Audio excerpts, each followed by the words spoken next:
Outdoor living has been a growing trend in the landscape design industry for several years now.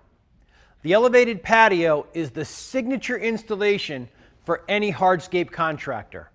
The elevated patio combines retaining walls, flatwork, elevation changes, seating walls, steps, and other elements such as fire pits, fireplaces, and even outdoor kitchens. This installation requires a great deal of thought and planning. Steps from the house to the patio, figuring finished grades and elevation changes within the installation. Also, running conduit and PEX tubing for electrical and plumbing features if needed.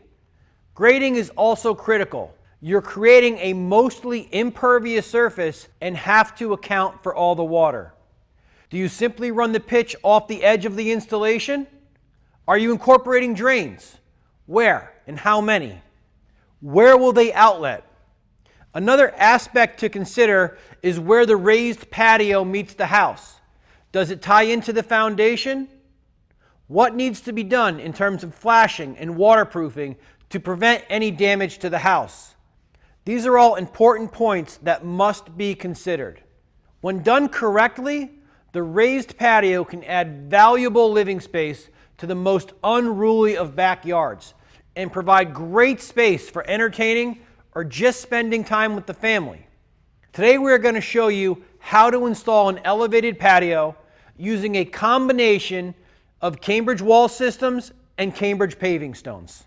The first thing to consider is where we want our finished grade to be. Or in some cases, we will be dealing with multiple grades if there are steps up and down within our installation.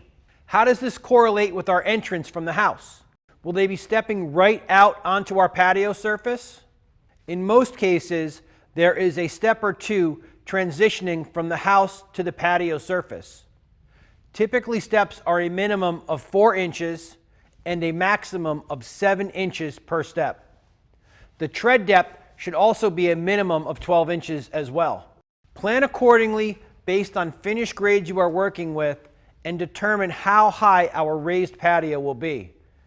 The next key element is the retaining wall block to build up the outer walls of our patio installation. Best practice is to bury 1 course of block minimum.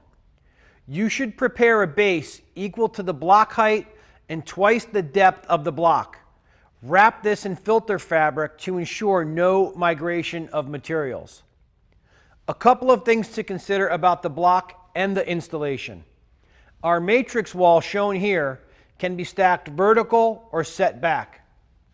This is a double-sided wall which may come in handy if you are planning on any raised areas extending above the finished grade, such as a seating or privacy wall. For our raised application, it is recommended to have the wall in a setback configuration. The wall setting back every course will help prevent the installation from moving or pushing out. With our matrix wall, you can go from a setback configuration to a near vertical on the same installation, making it the perfect choice for this application. Check with your local municipalities about heights and railing restrictions on elevated patios. If railing or fencing is going to be installed at the edge of your elevated patio, then this must be addressed during the construction. Sonotubes or sleevets should be installed behind the wall for fence posts or railings if needed. Just drilling into the cap is not sufficient because it won't support the railing or the fence. With our first course of wall block in, take the time to plan out drainage. Minimum pitch for our elevated patio should be 1 inch fall over 10 feet. This will keep water moving away from the house into our desired location. Are you running a drainage pipe through the face of the wall or tying into existing drainage on the property? If you are planning on just pitching water away and off the installation, be aware this may cause erosion and undermine your wall base. Design a swale to carry the water away. Plan this now so it does not become a problem later.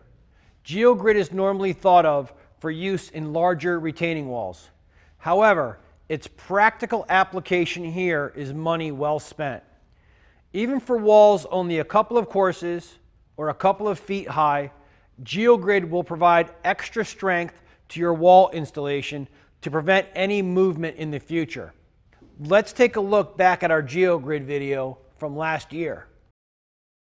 The GeoGrid was able to support the weight of the car and can add the same integrity to your installation. Also, consider that our raised patio is a fill situation, meaning we are building a wall and backfilling as we go. This lends itself to easy GeoGrid installation as well. While on the topic of backfill, use good quality soils or fill material.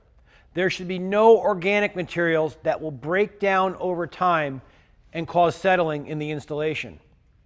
Some contractors will even use clean crushed materials because they ensure good compaction. Whatever you use, backfill one course at a time. Install the GeoGrid and wall block, then backfill and compact. The matrix wall is a 6-inch high block. Depending on the compaction equipment you have, you may do this in 1 or 2 lifts per course. As with any wall installation, directly behind the block should be a minimum of 12 inches of clean stone for a drainage layer. This prevents water from building up and pushing on the wall. Install a pipe along the base of our wall in the clear gravel to remove any water from the installation.